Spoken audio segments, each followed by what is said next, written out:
అందరికి వందనములు. ఈ దినపు పరలోకపు మన్న సమూయేలు మొదటి గ్రంథము 28వ అధ్యాయం మొదటి వచనం నుండి 25వ వచనం వరకు చూసినట్లయితే, ఆ దినములలో ఫిలిష్తీయులు ఇశ్రాయేలీయులతో యుద్ధము చేయవలెనని సైన్యములను సమకూర్చి యుద్ధమునకు సిద్ధపడగా, ఆకీషు దావీదును పిలిచి, నేను దండెత్తగా నీవును నీ జనులను నాతో కూడా యుద్ధమునకు బయలుదేరి రావలనని పరిష్కారముగా తెలుసుకొనుమనగా, దావీదు, నీ దాసుడనైనా నేను చేయబోవు కార్యము ఏదో అది నీవు ఇప్పుడు తెలుసుకొందువనెను. అందుకు ఆకీషు, అలాగైతే నిన్ను ఎప్పటికీ నాకు సంరక్షకుడుగా నిర్ణయింతునెను. సమూయేలు మృతి పొందగా ఇశ్రాయేలీయులు అతని గురించి విలాపము చేసి రామా అను అతని పట్టణములో అతని పాతిపెట్టియుండిరి. మరియు సౌలు కర్ణపిశాచము గలవారిని చిల్లంగి వారిని దేశములో నుండి వెళ్ళగొట్టియుండెను. ఫిలిష్తీయులు దండెత్తి వచ్చి షూనేములో దిగగా సౌలు ఇశ్రాయేలీయులందరినీ సమకూర్చెను. వారు గిల్బోవలో దిగిరి. సౌలు ఫిలిష్తీయుల దండును చూచి మనస్సునందు భయకంపము నొంది యెహోవా యొద్ద విచారణ చేయగా, యెహోవా స్వప్నము ద్వారా నైనను ఊరీము ద్వారా నైనను ప్రవక్తల ద్వారా నైనను ఏమీ సెలవీయకుండెను. అప్పుడు సౌలు, నా కొరకు మీరు కర్ణపిశాచము గల ఒక స్త్రీని కనుగొనుడి, నేను పోయి దాని చేత విచారణ చేతునని తన సేవకులకు ఆజ్ఞ ఇయ్యగా, వారు చిత్తము ఏందోరులో కర్ణపిశాచము గల యొక్కతే యున్నదని అతనితో చెప్పిరి. కాబట్టి సౌలు మారు వేషము ధరించి వేరు బట్టలు తొడుగుకొని 2 మనుష్యులను వెంట పెట్టుకొని పోయి రాత్రివేళ ఆ స్త్రీ యొద్దకు వచ్చి, కర్ణపిశాచము ద్వారా నాకు శకునము చెప్పి నాతో మాటలాడుటకై నేను నీతో చెప్పువాని రప్పించుమని కోరగా, ఆ స్త్రీ, ఇదిగో సౌలు చేయించినది నీకు తెలిసినది కాదా? కర్ణపిశాచము గలవారిని చిల్లంగి వారిని అతడు దేశములో ఉండకుండా నిర్మూలము చేసెను గదా. నీవు నా ప్రాణము కొరకు ఉరియొగ్గి నాకు మరణమేలా రప్పింతువు అని అతనితో అనెను.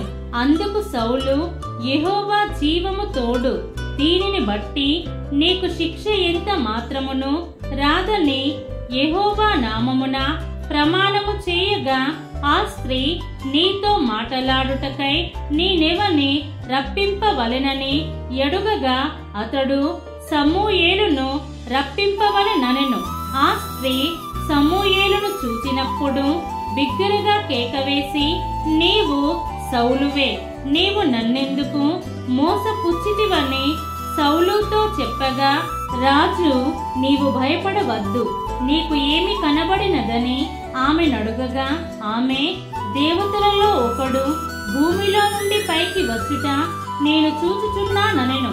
అందుకతడు ఏ రూపముగా ఉన్నాడని దాని నడిగినందుకు, అది దుప్పటి కప్పుకొనిన ముసలివాడొకడును పైకి వచ్చుచున్నాడనగా, సౌలు అతడు సమూయేలు అని తెలుసుకొని సాగిలపడి నమస్కారము చేసెను. సమూయేలు, నన్ను పైకి రమ్మని నీవెందుకు తొందర పెట్టితివని సౌలు నడుగగా, సౌలు, నేను బహుశ్రమలో నున్నాను. ఫిలిష్తీయులు నా మీదికి యుద్ధమునకు రాగా దేవుడు నన్ను ఎడబాసి ప్రవక్తల ద్వారా నైనను స్వప్నముల ద్వారా నైనను నాకేమియో సెలవీయకయున్నాడు. కాబట్టి నేను చేయవలసిన దానిని నాతో తెలియజెప్పుటకై నిన్ను పిలిచితినెను. అందుకు సమూయేలు, యెహోవా నిన్ను ఎడబాసి నీకు పగవాడు కాగా నన్ను అడుగుట వలన ప్రయోజనమేమి? యెహోవా తన మాట తన పక్షముగానే నెరవేర్చుచున్నాడు. నా ద్వారా ఆయన సెలవిచ్చియున్నట్టు నీ చేతి నుండి రాజ్యమును తీసివేసి నీ పొరుగువాడైన దావీదునకు దానినిచ్చియున్నాడు. యెహోవా ఆజ్ఞకు నీవు లోబడక అమాలేకీయుల విషయములో ఆయన తీక్షణమైన కోపము నెరవేర్చక పోయిన దానిని బట్టి యెహోవా నీకు ఈవేళ ఈ ప్రకారముగా చేయుచున్నాడు. యెహోవా నిన్నును ఇశ్రాయేలీయులను ఫిలిష్తీయుల చేతికి అప్పగించును. యెహోవా ఇశ్రాయేలీయుల దండును ఫిలిష్తీయుల చేతికి అప్పగించును.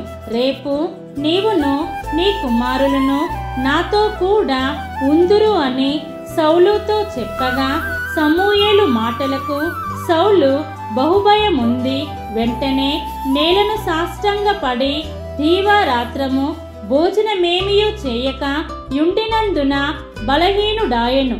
అప్పుడు ఆ స్త్రీ సౌలు దగ్గరకు వచ్చి అతడు బహుగా కలవరపడుట చూచి, నా ఏలినవాడా, నీ దాసినైన నేను నీ ఆజ్ఞకు లోబడి నా ప్రాణము నా చేతిలో పెట్టుకొని నీవు నాతో సెలవిచ్చిన మాటలను విని అట్లు చేసితిని. ఇప్పుడు నీ దాసినైన నేను చెప్పు మాటలను ఆలకించుము. నేను నీకు ఇంత ఆహారము వడ్డించుదును. నీవు భోజనము చేసి ప్రయాణమై పోవుటకు బలము తెచ్చుకొనుమని అతనితో చెప్పగా అతడు ఒప్పక భోజనము చేయననెను. అయితే అతని సేవకులు ఆ స్త్రీతో ఏకమై అతని బలవంతము చేయగా అతడు వారు చెప్పిన మాట ఆలకించి నేల నుండి లేచి మంచము మీద కూర్చుండెను.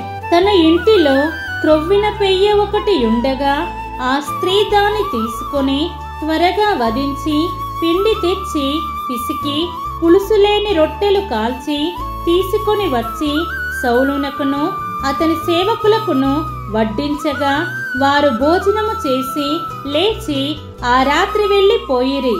దీన్ని మనం అర్థం చేసుకున్నట్లయితే ఈ అధ్యాయములో సౌలు ఏందోరులో నివసించే ఒక మంత్ర గత్తె దగ్గరికి వెళ్ళిన విధానము గురించి తెలుపడం జరిగింది.